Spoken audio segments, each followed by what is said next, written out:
Alright, this is another print, and usually, as I always do, I always make suggestions after actually printing the STL file that is having an issue. Um, this is just a sample print of only 3 of the individual separate joints of the model. You can see here they printed nice. There's no stringing. There's no brim. No messy ass Elmer's glue stick to constantly clean up or apply all the time. Just not needed. You can see the details are clean and crisp. So basically the G code to produce this I'm going to use on the entire model itself, because you can see here it's printing these 3 individual prints very nicely. And as a refresher, you can see here, this is my nozzle tint for silk. This is silk silver. It's 212. And check it out, as usual, my bed, the print surface is not heated. I don't want to worry about warping or having to worry about heating the bed and what temperature to set for adhesion, or cooling the bed and waiting, you know, however long it takes to get the print to release. When I do it this way, the print literally will release without any effort at all from me. Okay?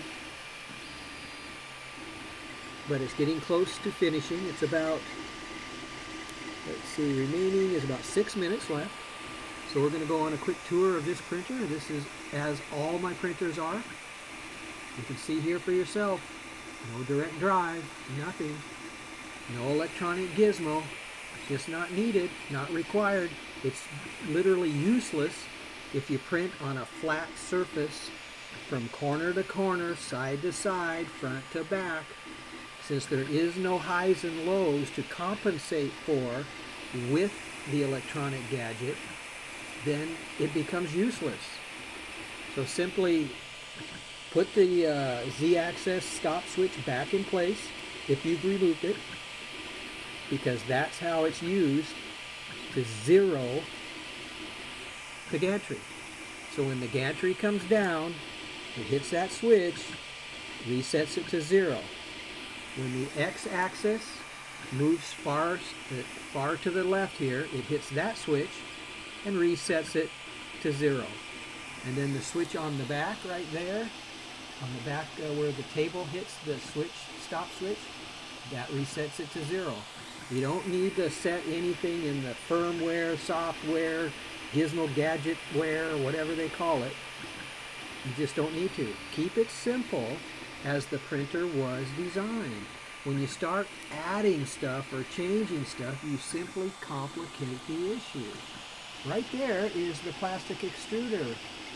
And even if that lever cracked, broke, or disappeared, just replace it. It's like $3, 5 minutes, no G-code issues, no calibration, no stepper issues, no grinding of filament, no replacing of anything. This extruder right here will never have any of the problems that the Metal One aftermarket metal extruder will have. If you just simply go to the news groups and look at the past posts, you'll see nothing but problems.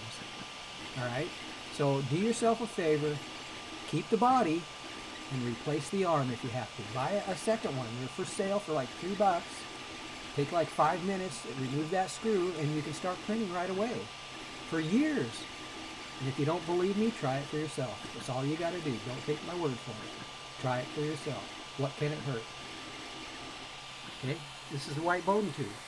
Only because the blue Bowden tube has a smaller inside diameter, has much more friction on the curve than this tube will ever have. And the fact that it's translucent, you can kind of see the filament going through there when you load it, which is kind of helpful sometimes. You might want to see the filament going down and through to the hot end. Maybe not for you, but it is for me. Okay, these are just little things that help out during printer setup. Another quick thing here, check that out. Those springs are original. Those are just your basic springs with just enough tension, not only to hold the bed in place, but for safety as well. When you start changing to the yellow or stiffer yellow springs or the solid chunks of rubber, you tend to, take away the safety feature of springs, because you don't want to get your finger under the gantry. Sometime in the future, you will risk it, and you'll end up pinching yourself between the bed and the hot end. So I didn't want to risk that, or I'm sure Creality didn't want to risk that. So they just put these springs on here to do two jobs at once: safety and hold the bed in place. You can see there's just enough thread going through there for proper tension. If you set it up right, you're set up to print. That's basically it. 1, 2, 3, ABC. This is it. I mean, you can see it right here for yourself. There's nothing about this printer that overcomplicates any part of the process. Okay, it makes troubleshooting way easier than if you start adding stuff. You know, like a direct drive.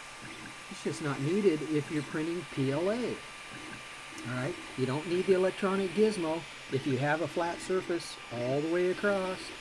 You don't need a brim. You don't need messy glue stick. Right here, you don't need messy Elmer's glue stick to clean off constantly or add constantly or put in the refrigerator to release. I mean, that just takes time. And that's what I don't have. I don't have the time to mess around with heat or cooling. I don't want to deal with warping. No heat, no warp. All right, there you go. And basically, when I tram, you know what I use? You could probably figure it out for yourself. This tried and true, old school tramming tool right here. It works.